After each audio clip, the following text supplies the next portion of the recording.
മികച്ച വിജയം ഈ മണ്ഡലത്തിൽ കഠിന പ്രയത്നം ചെയ്ത എല്ലാവരെയും അഭിവാദിക്കുന്നു. കേരളത്തിൽ നമുക്കറിയാം UDF ഭരിക്കണമെന്നാണ്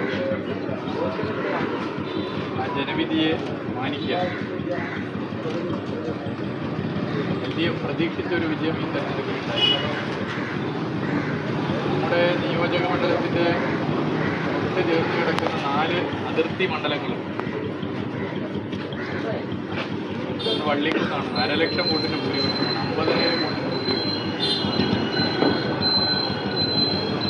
മറ്റൊന്ന് കൊണ്ടോട്ടിയാണ്. അവിടെ 1,00,000 വോട്ടിന് ഭൂരിപക്ഷമാണ്. സാധാരണ ഒരു നിയമസഭാ തെരഞ്ഞെടുപ്പിൽ 50,000 വോട്ടിൻ്റെയൊക്കെ ലീഡ് എന്ന് പറയുന്നത് കേൾക്കാത്ത കാര്യം. കോഴിക്കോട് ജില്ലയിലെ നമ്മുടെ അതിർത്തി പങ്കിടുന്ന കുന്നമംഗലത്തിലും സൗത്തിലും നമ്മളിൽ നിന്നും UDF സീറ്റ് 10,000-ലധികം വോട്ടിൻ്റെ ഭൂരിപക്ഷത്തിൽ നേടിയിട്ടുണ്ട്. മലപ്പുറം കോഴിക്കോട് ജില്ലയിലെ 29 മണ്ഡലങ്ങളിൽ LDF വിജയിച്ച ഏക മണ്ഡലമാണ് സുനാമിയാണ്. ആ സുനാമിയിലാണ്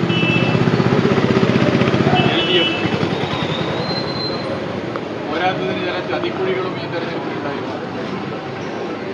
വോട്ടെണ്ണൽ കഴിഞ്ഞ് ഏതാനും ദിവസം കഴിഞ്ഞ് ബൂത്ത് തല വോട്ടിൻ്റെ പരിശോധന നടത്തിയപ്പോഴാണ് പഴയ ബേപ്പൂർ പഞ്ചായത്തിൽ വ്യാപകമായി BJP വോട്ട് UDF ഫറൂഖ് മുനിസിപ്പാലിറ്റിയിൽ, ചെറുവണ്ണൂർ, കടലുണ്ടിയിലും ഒക്കെ ഇത് കാണാൻ സാധിക്കും. ഇങ്ങനെ ഒരു സാഹചര്യം ഒരുക്കിയതിനു ശേഷമാണ് UDF ഈ തെരഞ്ഞെടുപ്പിൽ ഇവിടെ മത്സരിക്കാൻ വേണ്ടി ഇറങ്ങിയതെന്ന് നമ്മൾ മനസ്സിലാക്കുന്നത്. എന്നിട്ടും LDF വിജയിച്ചതിൻ്റെ പിന്നിലുള്ള കാരണം നിങ്ങളുടെ കഠിനാധ്വാനമാണ്. നിങ്ങൾ ഓരോരുത്തരെയും പ്രത്യേകം അഭിവാദ്യം ചെയ്യുകയാണ്. പൊതുവെ ഇങ്ങനെയുള്ള ട്രെൻഡ് വരുമ്പോൾ UDF വലിയ പ്രതീക്ഷയോടുകൂടി ഇട്ട് നോക്കിയ ഒരു മുനിസിപ്പാലിറ്റിയാണ് ഫറൂഖ്. 2024 ലോക്സഭാ തെരഞ്ഞെടുപ്പിൽ 19,000 വോട്ടിൻ്റെ ഭൂരിപക്ഷമാണ് UDF ബേപ്പൂർ മണ്ഡലത്തിൽ. ഫറൂഖ് മുനിസിപ്പാലിറ്റിയിൽ 7,000 ജില്ലാ വോട്ടിലെ 8,000-ഓളം വോട്ടിൻ്റെ ഭൂരിപക്ഷമാണ്. ഏറെക്കുറെ അത്ര വോട്ടിൻ്റെ ഭൂരിപക്ഷം പ്രതീക്ഷിച്ചുകൊണ്ടാണ് വോട്ടെണ്ണലിൽ UDF തുടങ്ങിയത്. ഫറൂഖ് മുനിസിപ്പാലിറ്റിയിൽ ആ ഭൂരിപക്ഷം അവർ പ്രതീക്ഷിച്ചതിൻ്റെ പകുതിയായി കുറക്കാൻ LDF സാധിച്ചു. തൊട്ടടുത്ത രാമനാട്ടുകര മുനിസിപ്പാലിറ്റിയിലും വലിയ ഭൂരിപക്ഷമാണ് UDF പ്രതീക്ഷിച്ചെങ്കിൽ വെറും 200 വോട്ടിൻ്റെ ഭൂരിപക്ഷമാണ് UDF. ഇത് പൊതുവേ ജനങ്ങൾ LDFനോടൊപ്പം കാണാൻ ഒട്ടേറെ കള്ളപ്രചരണങ്ങളും അസംബന്ധങ്ങളും ഈ തെരഞ്ഞെടുപ്പിൽ LDFനെതിരെ പ്രചരിപ്പിക്കാറുണ്ട്. അങ്ങനെ നല്ല നിലയിൽ ബേപ്പൂർ മണ്ഡലത്തിൽ LDFന് വിജയിക്കാൻ സാധിക്കും.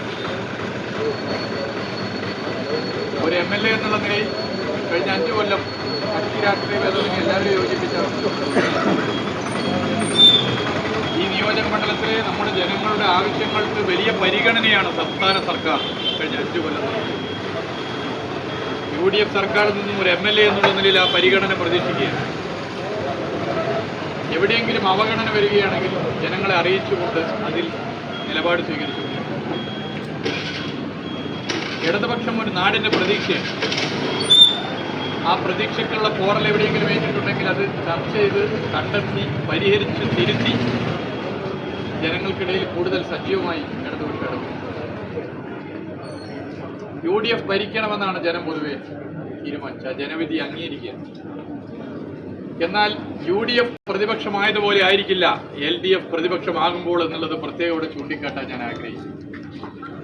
എന്തിനേയും ഏതിനേയും എതിർക്കുന്ന ഒരു സമീപനം, ഭരിക്കുന്നവർ എന്ത് ചെയ്താലും അതിനെ എതിർക്കുന്ന ഒരു സമീപനമല്ല LDFന്റെ സമീപനം.